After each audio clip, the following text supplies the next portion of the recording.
Bonjour tout le monde. Alors, on va entamer le Sefer Vayikra, le troisième de 5 Chumashim, Torah Kohanim. Le Sefer qui concerne en premier lieu les Kohanim, parce que ce sont les korbanot, les sacrifices. Alors dans la paracha de cette semaine déjà, beaucoup de détails concernant le korbanot.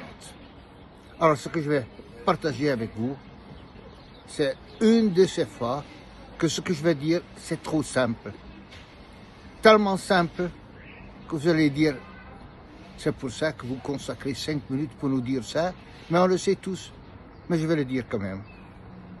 Parce que de temps en temps, on a besoin de re-entendre des choses qui sont simples, tellement on risque de les laisser de côté quand même.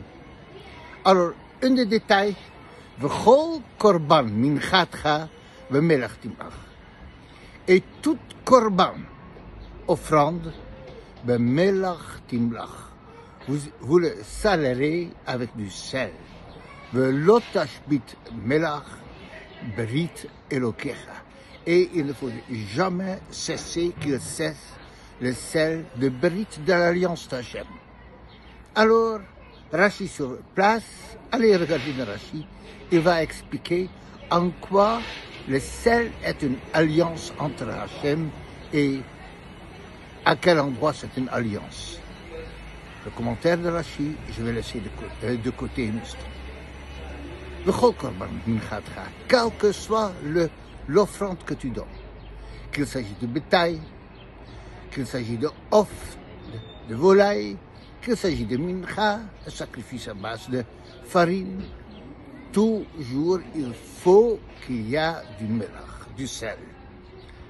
C'est un impératif, et c'est tellement impératif que le sel doit être présent sur le mizbeach pendant tout le temps. On ne doit pas avoir besoin d'aller le chercher loin. Le sel, il est là avant qu'on amène le korban déjà. Combien ça coûte un korban? Quelqu'un qui amène une vache, un taureau. J'ai aucune idée combien ça coûte une vache. Mais ça ne doit pas être bon marché. Alors, selon la qualité de la vache, alors ça peut être très très cher. Alors, il va après, la personne, elle vient, il amène de ce qu'il a, il amène une petite fortune. Combien ça coûte le sel? 3 fois rien. Le sel, c'est une denrée, surtout en Israël. On va y à Mamelech et on ramène du sel. Là-bas, il est gratuit. Le sel, ça coûte pratiquement rien. Mais, quand on mange la viande sans sel, la viande, elle est fade. Et le sel fait sortir le goût de la viande. Kadosh Baruch Hu dit, vous allez m'amener un korban. Comment vous allez amener ça? Sans sel, alors je ne vais pas le korban. L'essentiel du korban, c'est le goût qu'on y apporte. Alors le goût, ça coûte rien. Le goût, c'est la manière. Le goût, c'est le comment. Le goût, c'est ce qu'on donne. Et ça ne coûte pas. Et la Torah insiste. Ne croyez pas. Parce que physiquement, matériellement, vous avez fait quelque chose de majeur. Si vous l'avez fait d'une sorte qu'il n'y a pas le goût, alors c'est pas bon. Aujourd'hui, les korbanot sont remplacés par les tfilotes.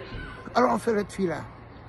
Mais la question est, est-ce qu'il y a du sel? Est-ce qu'il y a les quelques graines de sel dans notre tfilah?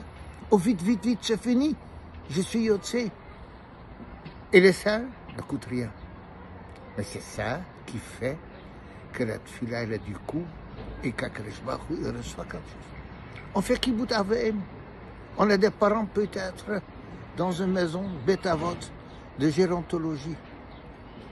Mais la façon de laquelle on met l'argent, mais il n'y a pas de goût. Est-ce qu'il y a le gentil mot? Est-ce que dans tout ce qu'on fait, si le sel est absent, alors peu importe de ce que la chose a coûté, on n'a pas bon. Et c'est la Torah va nous enseigner cela dans la Korban. Je vous avais averti que ma réflexion, elle est trop simple. J'espère que vous ne m'en voulez pas, mais je voulais quand même le partager avec vous. Shabbat Shalom, un Shabbat avec beaucoup de goût dans toutes les bonnes choses.